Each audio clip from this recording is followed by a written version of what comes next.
Meaning of Gerard Hoffnung. Gerard Hoffnung.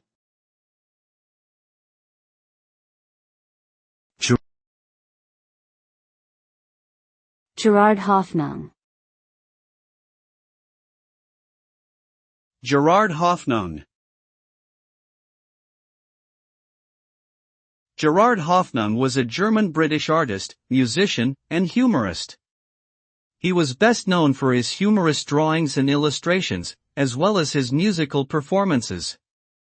Hoffnung gained fame in the 1950s and 1960s for his comedic speeches and lectures, which often featured satirical takes on contemporary art and culture. He also founded the Hoffnung Music Festivals, which were renowned for their mix of classical and comic music. Sadly, Hoffnung passed away in 1959 at the age of 34, but his legacy continues to inspire artists and entertainers worldwide.